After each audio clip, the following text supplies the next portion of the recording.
सैनिक भाइयों नमस्कार। आज हम लोग कुछ कपिल भाई से इम्पोर्टेंट जानकारी ले लेंगे। नमस्कार दोस्तों। भगवान पाटिल साहब लिख रहे हैं, जय हिंद कपिल भाई, सबका सैनिक संघर्ष कमेटी जिंदाबाद। सर धन्यवाद।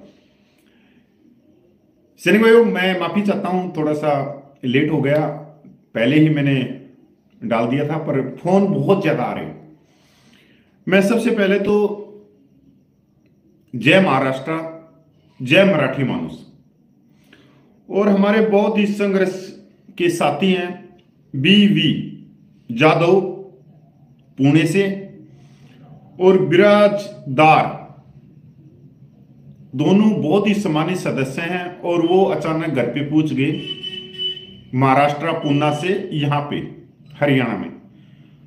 अब मैं इनके बारे में बताऊंगा तो बहुत लंबा वीडियो हो जाएगा। बस शॉर्ट में इतना ही बताना चाहता हूं कि महाराष्ट्र में इन्होंने बहुत जवानों को जागरूक करने के लिए पिछले कई सालों से लगे हुए, जो भी राज्य सरकार से या केंद्र सरकार से जो फंड अलॉटमेंट होते हैं उनमें बहुत बड़ा भ्रष्टाचार था और उन चीजों को ये कोर्ट कचहरी पता नहीं कहां कहां भुगत रहे हैं।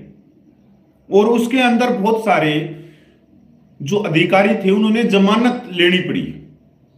और दिसंबर के महीने में मैंने वीडियो डाला हुआ, पुणे में भूख हड़ताल चल रही है। ये वही व्यक्ति थे, बहुत ही संघर्षशील, अच्छी खासी इनकी कमेटी है, अच्छे व्यक्ति हैं और पूर्व सैनिक इन पे भरोसा करते हैं। और मैं महाराष्ट्र के पूर्व सैनिकों को भी हाथ जोड़ के प्रार्थना करना चाहता हूं कि ऐसे व्यक्ति जो आपके राज्य में हैं, सूबे में हैं, इनका साथ दीजिए, क्योंकि ये अपने लिए नहीं, सैनिक समाज के न्याय दिलाने के लिए चल रहे हैं। भाई घर पे आए तो हरियाणा में तो एक हमारी जो संस्कृति है वो है कि अतिथि आ गया भगवान आ गया, क्योंकि हमारा बहुत ही सिंपल सा एक हरियाणा किसानी का राज्य है। तो वहाँ हम अपने कल्चर से, अपने देसी खाने बाने से बहुत लगाव है। तो हमने महाराष्ट्र के जो पूर्व सैनिक आए थे तो उनको वही चीज़ घुमाना, यहाँ पे सारी चीज़ें दिखाना, और जो मेरे से हो सका कि कोई हरियाणा का भाई मेरे को लाना ना दे दे कि यार महाराष्ट्र से पूर्व सैनिक आए थे, भाई कपिल भाई तूने क्या सेवा करी, कोई हरियाणा का कल्चर दिखाया, संस्कृति दिखाई या नहीं दिखाई, तो मैं उनको विश्वास दिलाता हूं सर मैंने कोई कमी नहीं छोड़ी। बढ़िया खाना और अच्छा देसी घी और कटोरी भर भर के उनके आगे मैंने रख दिया था, और लस्सी के बड़े बड़े गिलास, मतलब बहुत अच्छा, चटनी, सारा सब कुछ जो भी हमारा है। तो बड़े खुश हुए और मैं उनको रोकना चाहता था पर वो रुके नहीं, वो चले गए। सैनिक भाइयों, अब आते हैं मेन मैटर पे कि 1 साल हो गया धरना प्रदर्शन, और बहुत सारे व्हाट्सएप ग्रुप के अंदर मैसेज भी आते हैं कि 1 साल में हमने क्या खोया क्या पाया, हमारी पेंशन कब बढ़ेगी और कब मैसेज आएगा। आपकी या तो गलत सोच है या आपको यह नहीं मालूम कि संघर्ष होता क्या है।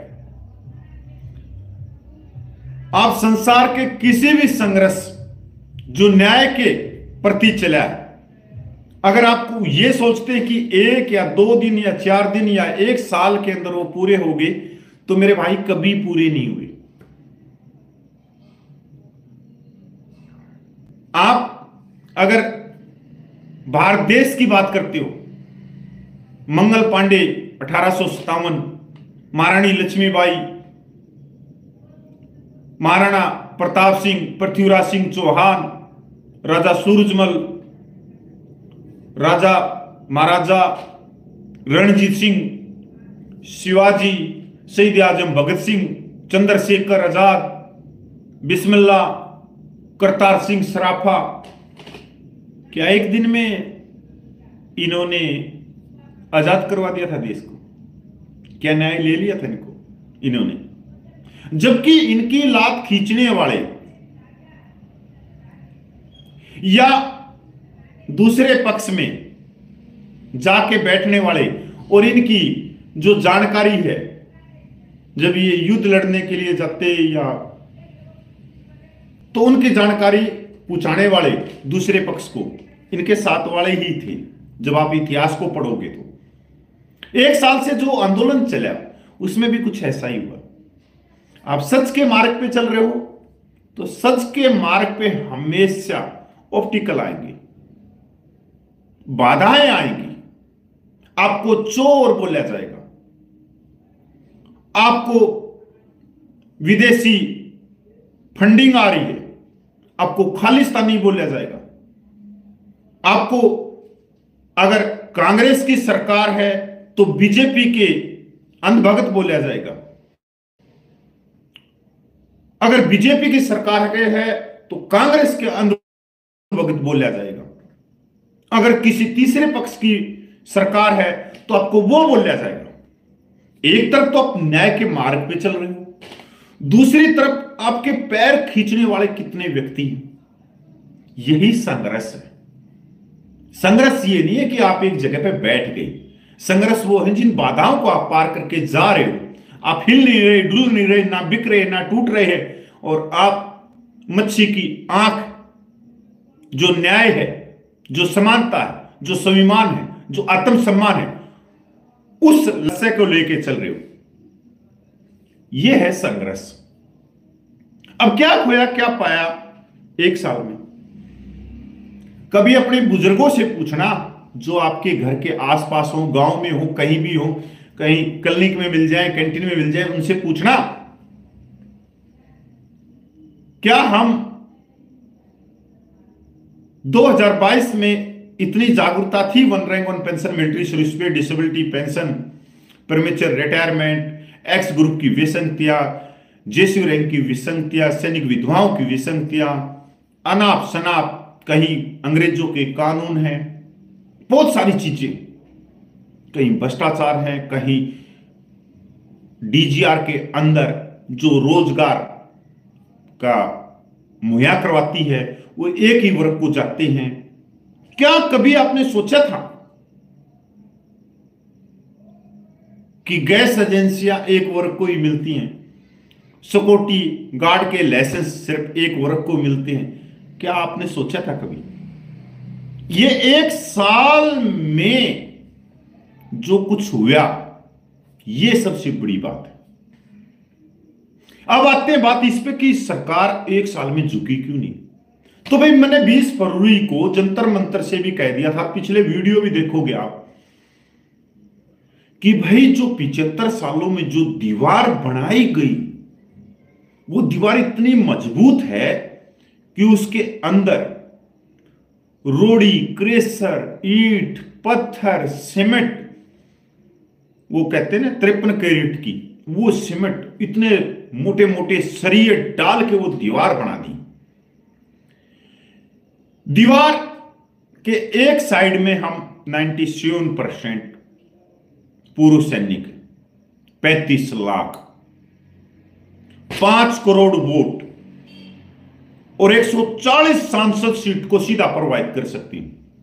और दीवार के दूसरी तरफ भारतवर्ष की सारी राजनीतिक पार्टियां, और वो गोल टेबल के ऊपर बैठी हैं, और एक तरफ राजनीतिक पार्टियों के नेता बैठे तो दूसरी तरफ रिटायर्ड लॉबी बैठी है। रिटायर्ड लॉबी उनको समझा रही कि जो दीवार से उस साइड में बैठे हैं उनके नेता हम हैं, हम उनको कह के आए हैं उस दीवार से, दूसरी साइड में मंच के ऊपर माइक लेके, कि अगर मिलेगा तो सबसे पहले मेरे जवानों को मिलेगा, फिर मेरी सैनिक विधवा माता बहनों को मिलेगा। हम उनको कह के आए हैं कि जो आपका दर्द है, कि आपके सिर में दर्द है, पेट में दर्द है, या हाथ में दर्द है, या लातों में दर्द है, कहां पे दर्द है, पे पेंशन भेदभाव का, वो हम सरकार के पास में लेके जा रहे हैं। पर जब वो सरकार के पास में आए, इसमें सब शामिल है, सारी सरकारें शामिल है जो भी 75 सालों में बनी, उन्होंने जवानों का दर्द ना बता के पहले अपना दर्द बता दिया कि जी मेरे तो पेट में दर्द है, मेरी मिलिट्री सर्विस पे 15,500 की दी जाए, मेरा गले सिर का अलाउंस 42,000 किया जाए, मेरी डिसेबिलिटी पेंशन 2.5 लाख किया जाए। और जो दीवार से दूसरी तरफ बैठे हैं जी, उनका तो बहुत बहुत बड़ी पेंशन है, वो तो 18,000 रुपये में गुजारा कर रहे हैं। वो 18,000 भी नहीं मिलने चाहिए जी, उसमें तो भी काट के चाहे हमारे को दे दो, क्योंकि अगर आप हमारे को देते हो तो इनको हम कह देंगे चलो घर घर चल पड़ो, क्योंकि वो उस मीटिंग में बैठे ही नहीं 97% का हिस्सा। ये हमने पाया, और क्या पाया? नेतृत्व करना, बोलना और मंच का संचालन करना, आंख में आंख मिला के सरकार से न्याय की बात करना, आंख में आंख मिला के सरकार से समानता की बात करना, आंख में आंख मिला के रक्षा मंत्री की कि ये हमारा हक है, ये हक क्यों नहीं मिला, ये जवानों ने पाया। और ये किसने दिलाया? ये दिलाया भाई, देखो इसमें कोई दो राय नहीं, कदे आप ये कहे तो कि मैंने दिला दिया कपिल फौजी, इसमें कुछ नहीं है। यह दिलाया पंजाब के 3.25 लाख पुरुष सैनिकों ने, सबका सैनिक संघर्ष कमेटी के जो बुजुर्ग सूबेदार प्रगट साहब जैसे इंसान हैं, हमारे नायक हरपाल हैं, युद्ध घायल सैनिक, एसपी गोसल साहब हैं, नलिन तलवार है जेडब्ल्यू एयरफोर्स के। ये हक, ये मंच, ये माइक, ये बोलना, ये आवाज उठाना, ये न्याय की बात करना संविधान के दायरे में, ये किसने करा?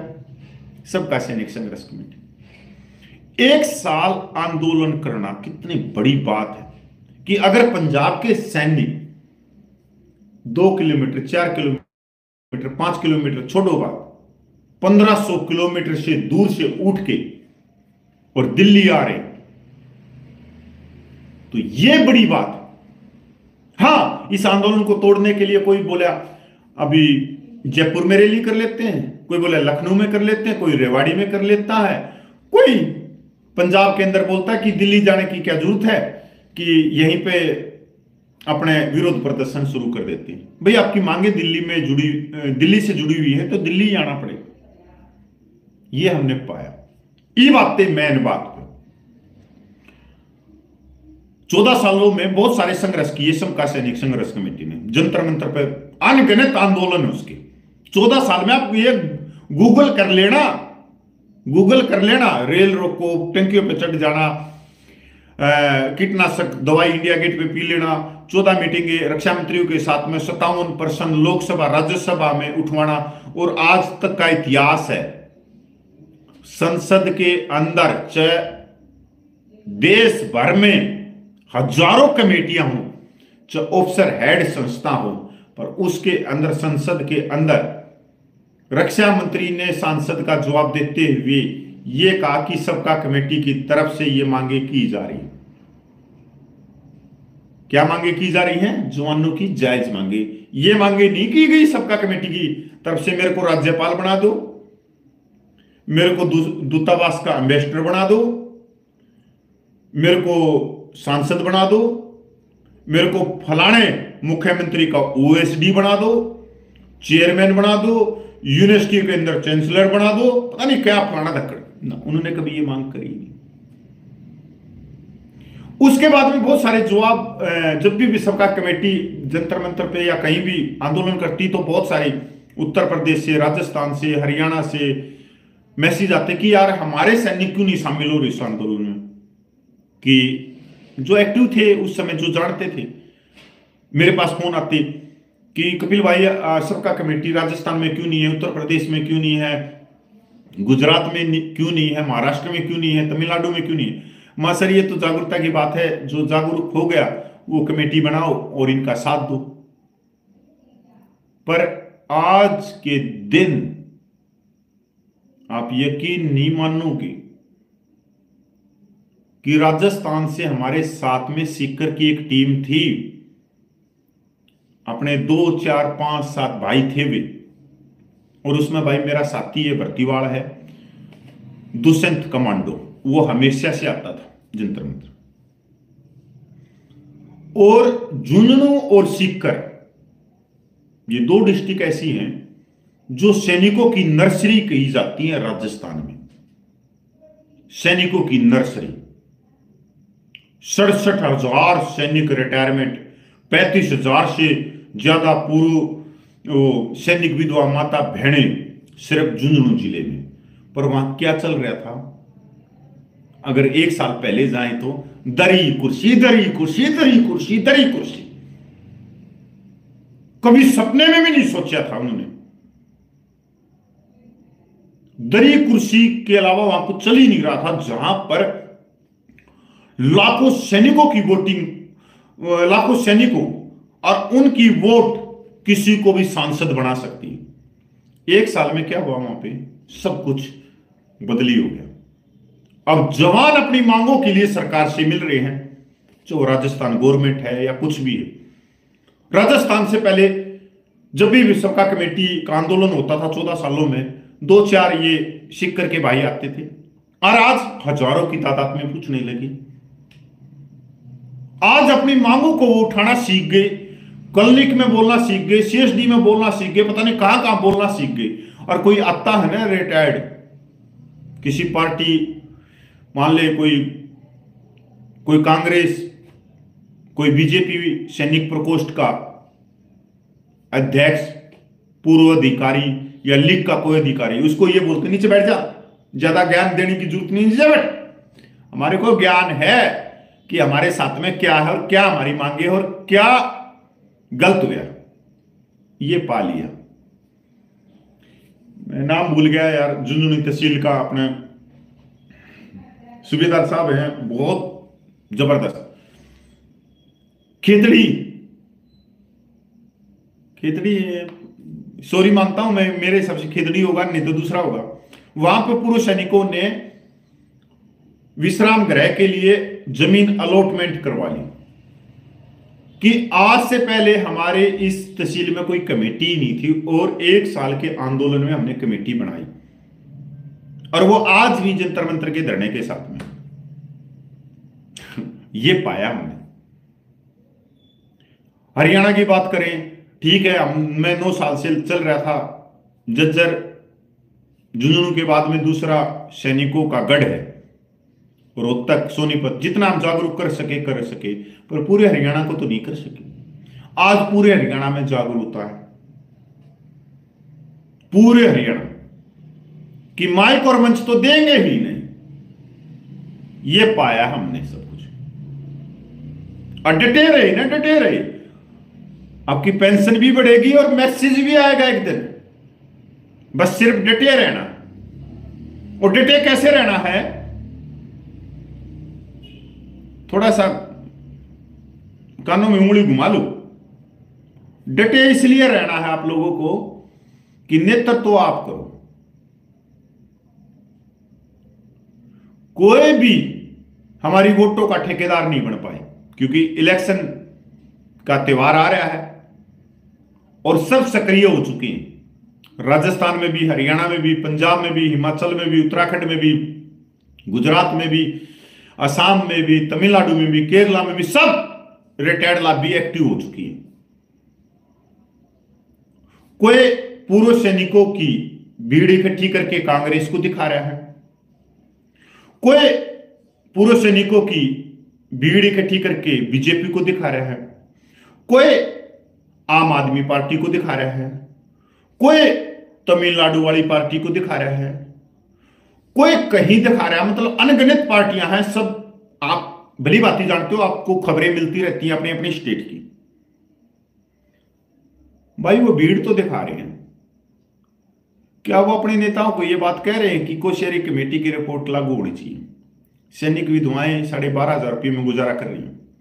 अगर पूर्व सैनिक 100 साल तक जिए तो अपनी बेसिक पेंशन का 50% लेता है, और उसके गुजरने के बाद में उसकी सैनिक विधवा 30% लेती है, और हम 30% से 50% करवा देंगे। किसी ने कही है बात? मिलिट्री सर्विस पे 15,500 करवा देंगे, डिसेबिलिटी पेंशन 2.5 लाख करवा देंगे, कही किसी ने? जितनी सुविधा है क्लिनिक के अंदर, सिपाही से लेके अपर रैंक तक, प्राइवेट वार्ड में लगा, जनरल वार्ड नहीं, प्राइवेट वार्ड में 2-2 AC चल लेंगी, पंखा चल लगा, बढ़िया इलाज। कैंटीन का जो सामान है सबको बराबर मिलेगा। अगर सबको 16 मिल रही हैं बोतल, तो सबको 16 मिलेंगी नीचे रैंक तक, नहीं तो सबको मिलेंगी 4 किसी ने कही। अंग्रेजों के कानून हटाओ, क्योंकि आज हम 2024 में बाबा भीमराव अंबेडकर के संविधान के दायरे में हम चल रहे हैं, भारत देश चल रहा है। अंग्रेजों के कानून का क्या लेना देना। आज भारतीय सेना अधिनियम बनाओ, किसी ने कही। बस इन चीजों को पहचान लेना। वो आपकी भीड़ को दिखाएंगे, राज्यपाल बनेंगे, सांसद बनेंगे, दूतावास के एम्बेसडर बनेंगे, चांसलर बनेंगे, यूनिवर्सिटियों के अंदर कहीं ना कहीं टोल प्लाजाओं के ठेके लेंगे, सब कुछ लेंगे और आप सिक्योरिटी गार्ड की नौकरी करते रह जाओगे। और फिर कहोगे 1 साल से आंदोलन चल रहा था जंतर मंतर पे, वहां से क्या खोया क्या पाया। अरे वहां से तो सब कुछ मिल गया, आपको अमृत हाथ लगा। अगर 1 साल की बात करें तो अमृत हाथ लगा भाई। पूरे देश के अंदर ऑफिसर एड संस्था है, लीग है ना। हरियाणा में 107 डेलीगेट हैं, उसमें से 5 रिटायर्ड अधिकारी हैं, 85% से ज्यादा जीएसयू जोन रेडी हैं और 5-7 जवान से लेकर हवलदार तक हैं। अब प्रधान कौन बने उसमें? जिनके सिर्फ 5 मेंबर हैं वो प्रधान बन गया। और जो मतलब क्या कहते हैं यार, 95% 96% जिनकी वोट है जवान जीएसयू, वो अपना एक प्रधान ना बना सके। ऐसा ही केरला में, ऐसा ही पंजाब में, ऐसा ही हिमाचल में, ऐसा ही उत्तराखंड में, सारा सबके में आप देख अपने अपने स्टेट में देख लेना लीग को। और राष्ट्रीय लेवल पे कौन बैठा है? वोट आपकी, सब कुछ आपका, प्रधान आज तक नहीं बने। एक बार भी आजादी के बाद में 99 वोट होने के बाद में लीग की जवान प्रधान नहीं बना है, जेसीओ प्रधान नहीं बना। और कहते हो 1 साल में क्या हमने दूध निकाल दिया? 1 साल में तो सब कुछ दूध निकाल दिया। देश का प्रधानमंत्री जहां भी जा रहा है वहीं पे ये बोल रहा है मैंने 60 करोड़ दे दिया, 70 करोड़ दे दिया, 90 करोड़ दे दिया, 1 लाख करोड़ दे दिया। ये देख लो, बोलने के लिए मजबूर हो गया। तो कभी 10 साल के अंदर जिसने प्रेस कॉन्फ्रेंस नहीं करी वो आप लोगों के ऊपर चल रहा है, तो ये छोटी बात नहीं है। और पूछना अपने अपने डिस्ट्रिक्ट में नजर घुमा के देखना कि आज से पहले कोई सोसाइटी संस्था थी? 1 साल के अंदर ये सोसाइटी संस्था बनी है पूरे देश भर में, हर एक डिस्ट्रिक्ट में। और आज वो सोसाइटी अगर किसी पूर्व सैनिक के साथ में कुछ गलत हो रहा हो उसकी डिस्ट्रिक्ट में, कहीं भी किसी भी लेवल में, वो उसके साथ में खड़े हो जाते हैं। पहले कोई खड़ा होता था? कोई नहीं खड़ा होता था। आज अगर प्रशासन भी कुछ गलत करता है तो वो 4 कदम पीछे हटता है कि भाई नहीं नहीं नहीं नहीं, डिस्ट्रिक्ट के अंदर पूर्व सैनिकों की कमेटी है, वो आके धरना प्रदर्शन कर देगी और ताला लगा देगी, लेने के देने पड़ जाएंगे, नौकरी खराब हो जाएगी। ये पाया है 1 साल में। पैसे से ज्यादा आप लोगों ने मान और सम्मान और इज्जत पाई। और आंदोलन शुरू हुआ है, मैं तो पहले ही बोल दिया था कि बाईपास सर्जरी होगी, पैरासीटामोल की गोली तय, ये बुखार नहीं उतरना है। क्योंकि ये जो आपकी मांगे हैं ये पहाड़ बन चुकी हैं। कभी कोई ये भाई सोच रहा हो कि नहीं तो पैरासीटामोल की गोली तो नहीं होगा। आने वाले समय में अगली सरकार आएगी, फिर चल पड़ेंगे दिल्ली। आप थक गए जब एक 95 साल का प्रगट साहब है, उसके चेहरों पे झुर्रियां बेशक पड़ी हैं, पर जोश, जुनून और जो हुंकार है आत्मसम्मान की, समानता की, न्याय की, संविधान के दायरे में, जब 95 साल का सूबेदार प्रगट साहब नहीं आ रहा है, भाई आप और हम कौन होते हैं हारने वाले? अरे वो 14 साल से चले हुए वो इंसान है, तो उनके जो साथी जो साथ दे रहे हैं वो तो कह देते कि भाई मैं, हमारे को तो आप दिल्ली एक बार लेके गए थे और उसी में बोल रहा था आपने कि भाई आपको हक दिला दूंगा, और आज 14 साल हो गए उसको। उनके साथियों को धीरे धीरे समझ में आया कि यह संघर्ष अकेले प्रगट साहब का नहीं है, प्रकट साहब तो अपनी ताकत लगा रहे हैं, पीछे नहीं हट रहे। तो अगर प्रकट साहब जो आगे चल रहा है तो हमने तो उसका ज्यादा ज्यादा साथ देना चाहिए। और जैसे ही नई सरकार आएगी फिर चल पड़ेंगे दिल्ली। दिल्ली तो दिल वालों की है, फिर चलेंगे, फिर ओंकार भरेंगे, फिर घर में आ जाएंगे, फिर खाना खाएंगे, फिर सो जाएंगे, फिर टीवी देखेंगे, फिर कोई कॉल होगी, फिर दिल्ली चल पड़ेंगे। अपनी जिंदगी तो गुजार के आने वाली पीढ़ियों के हाथ में तो ये मंच और माइक और नेतृत्व तो दे के जाओ, जो आपने बड़े कष्ट से, ये भीख से नहीं छीनना है। और आपको गर्व होना चाहिए कि छीनना है ये आपकी कोई मैसेज नहीं है कि आप सोचो कि बढ़ गई पेंशन, आ गया मैसेज ना। वो कोट टाई वाले देंगे आप लोगों को। कोट टाई वालों को देखा करो और बल्ले बल्ले की खबर। अपने तो से जागरूकता करने के लिए आते हैं और आपा कोई न्यूज चैनल नहीं चला रहे।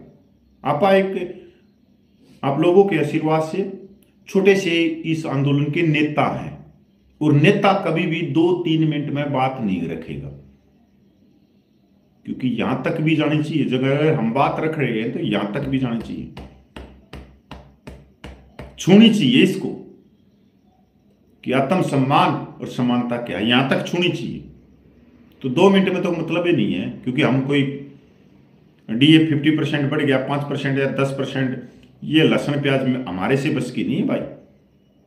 हम तो दिल की बात लेके आए हैं, दिल की बात बोलांगे, चाहे उसमें आधा घंटा लागो, चाहे 1 घंटा लागो, चाहे 2 घंटा लागो। क्योंकि आंदोलन में हम कहीं ना कहीं बड़े बड़े नेता है, इसमें कहीं ना कहीं छोटे छोटे मोटे बोल लेते हैं, आप लोगों तक बात पहुंचा देते हैं जिस तरह से भी, बस उसमें। जय हिंद, वंदे मातरम, जय भारत। और शेयर कर देना भाई इस वीडियो को। आपका बहुत बहुत धन्यवाद होगा।